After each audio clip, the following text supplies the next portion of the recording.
Sekar maca Patkinandi Laras Lindru Pathet Sanga. Mongko kantining tumuwuh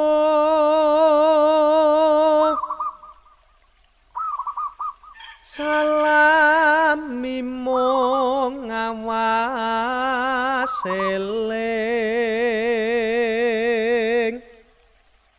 eling lukitaning alam dadi wiryaning dumadi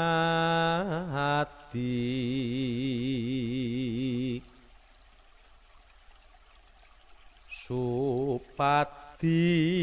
niring sangsaya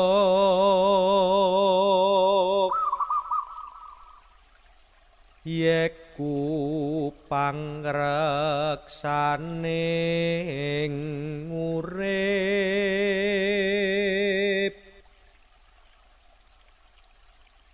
marema den taberi kulup hanglong lelantiping ngati rina wengi den anadya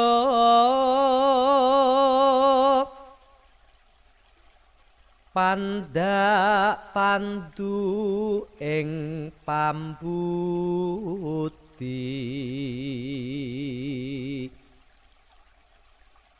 bengkas kahardaning driya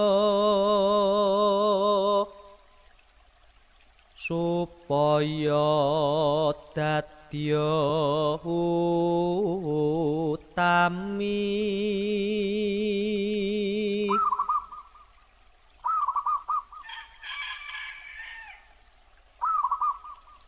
pangasae sepi samun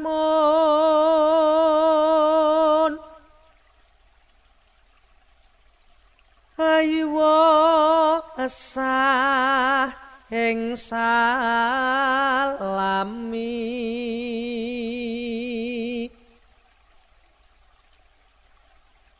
samangsa wis kawistara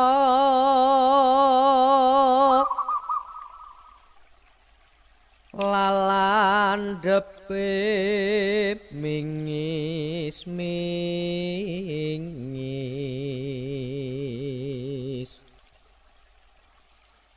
pasah wukir reksa muka kekes srabedaning budi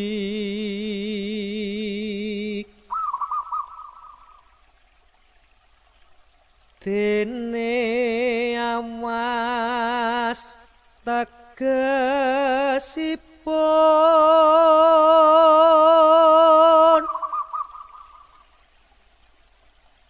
weruh warananing urip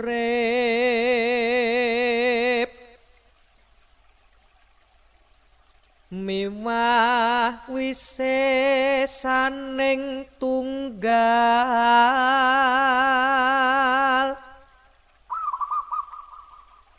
kang atunggil rina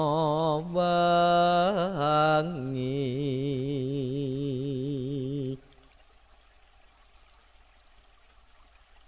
kang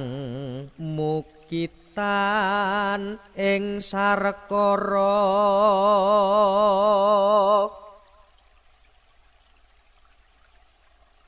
gumelar ngalam sakalir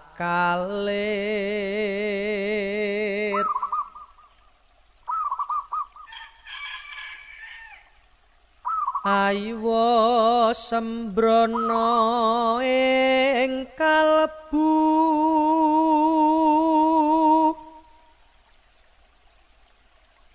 wawasan wuwusi reki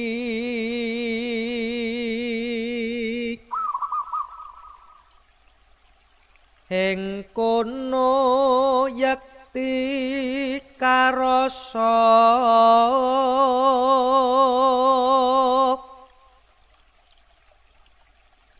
dudu ucape pribadi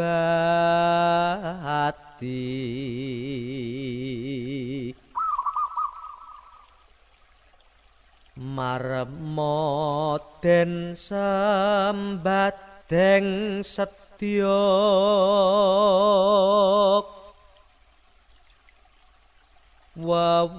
wawasan praptane nguwis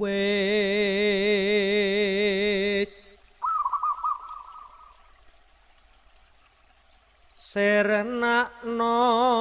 samanging kalbu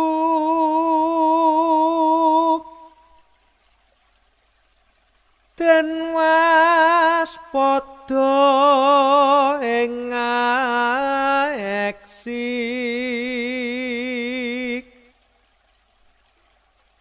yeku dalaning kasedan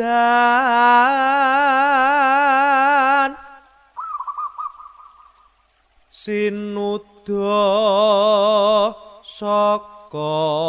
sethithik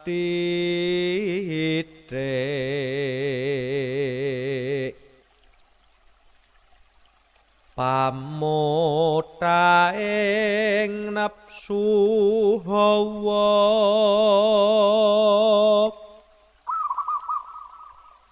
linalate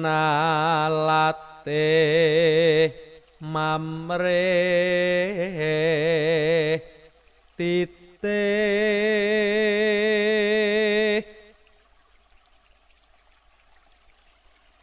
haywa mamatuh naluta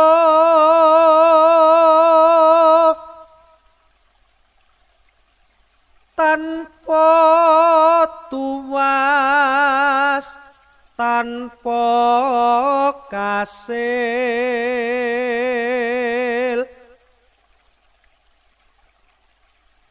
kasalibo ing srabeda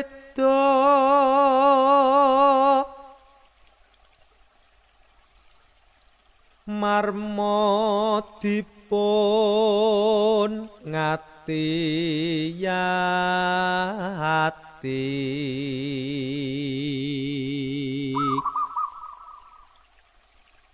urip keh rencananira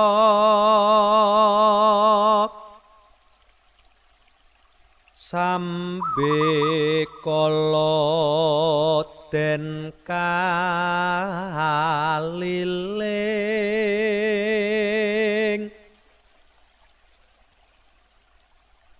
umpamane wong lumaku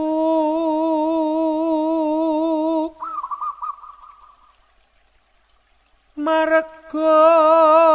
gawat den liwati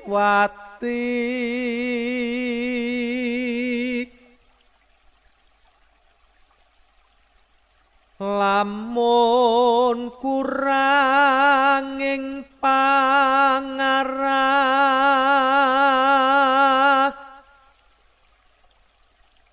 sayekti karendeteng rik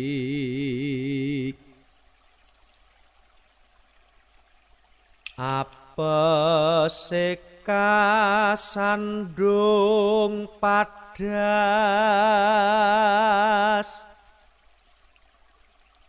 babak bundas anamai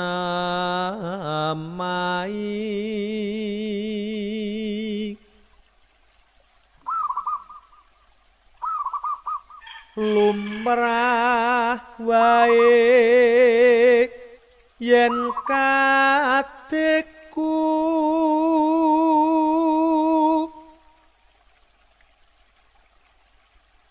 hatta tombo yen wos becik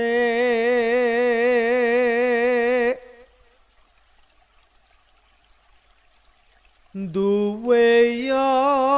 kawruh sabodhak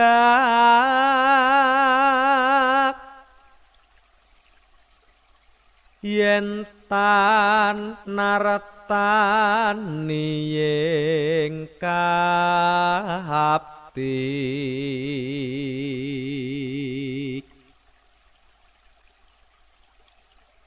dadi kawruhe kinarya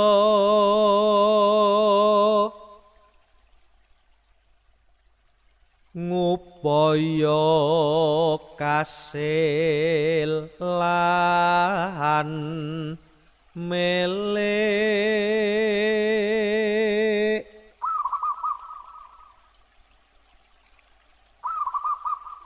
meloke yen narasa mula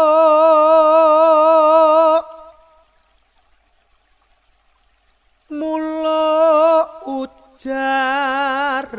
ler wali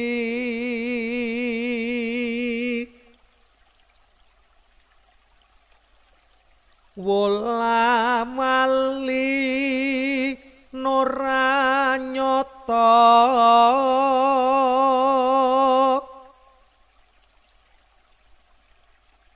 anggepe pandhita luwe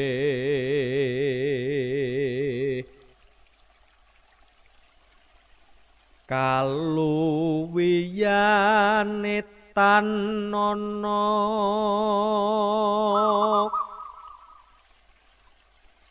kebak tondo-tondo sepi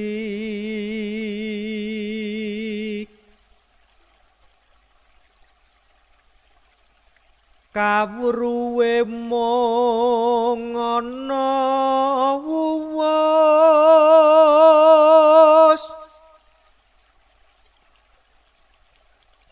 wuwuse kumaib gaib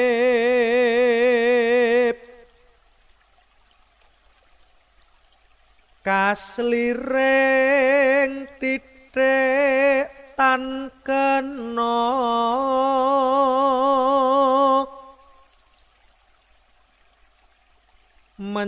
mencereng alise gadhek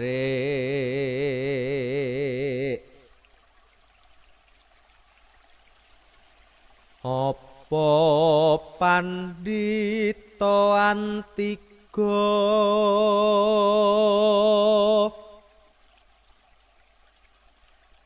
kang mangkono iku kaki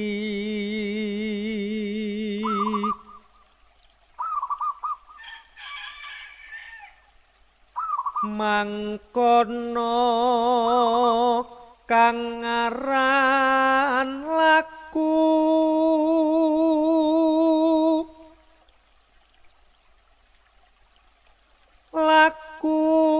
ning ilmu sejati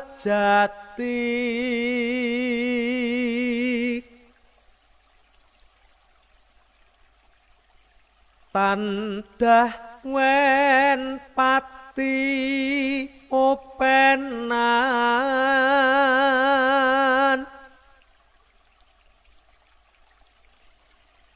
tanpa nasten nurajahil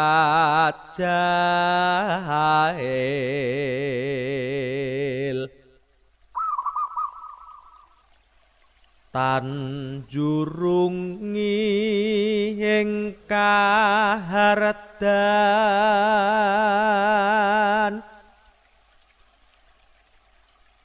hamung ngenang mamrih ening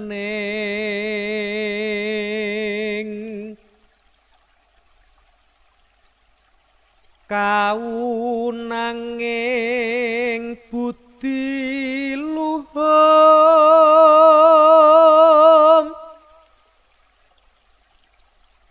bangke tajur ajer kaki yen mangkono bakal cikal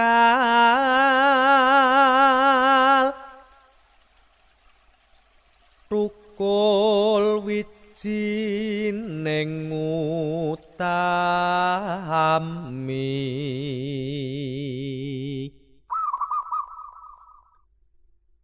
nedya bener kawruwira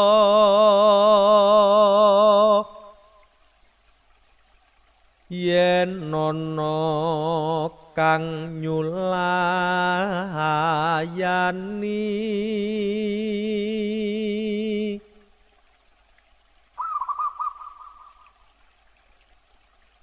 tur kang nyulayani iku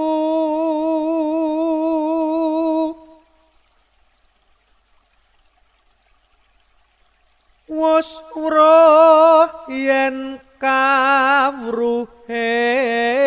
nempel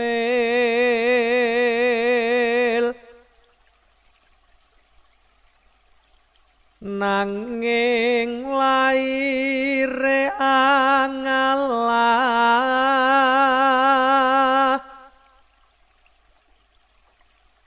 katingalo angemoi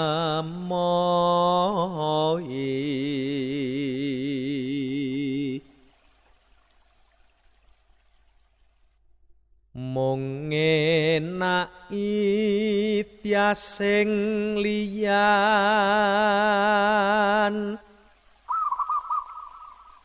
haywa esak haywa serik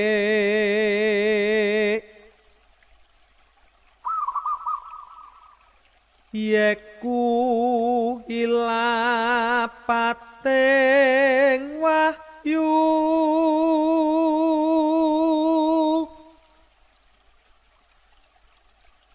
yen yuwana ing salami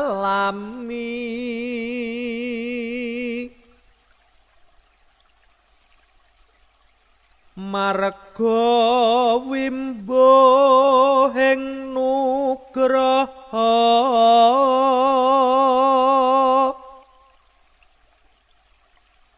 saking heb kang maha suci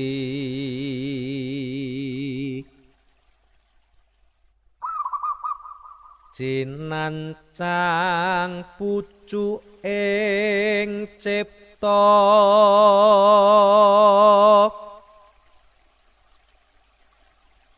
nora ucul kaki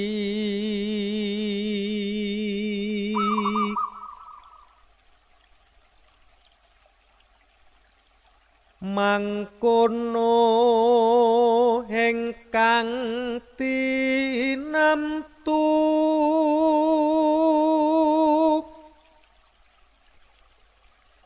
tampa nugrahaning widi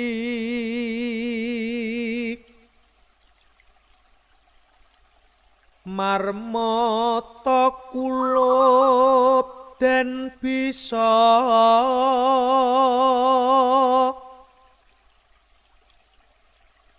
mbusuki ujaring jalmi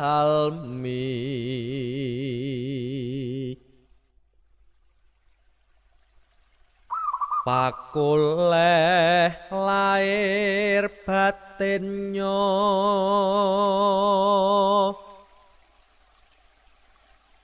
iyeku budi pramati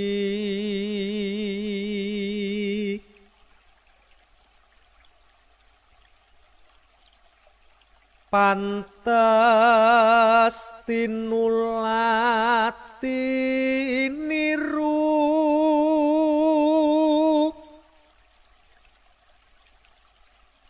laladane mreh utami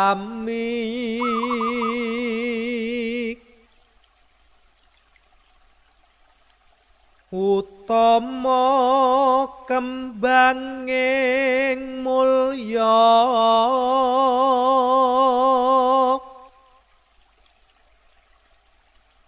kamulyan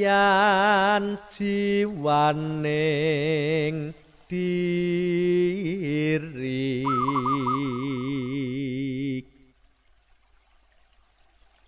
ora to yen ngeplekono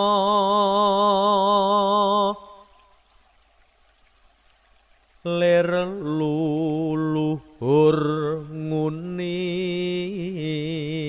uni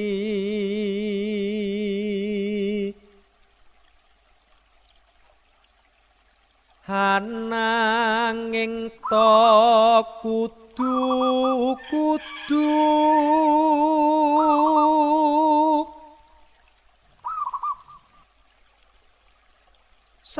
sakadari pribadi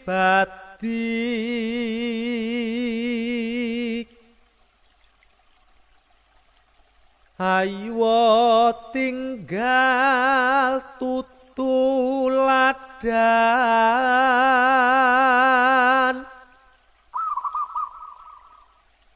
lamun tan mangkono kaki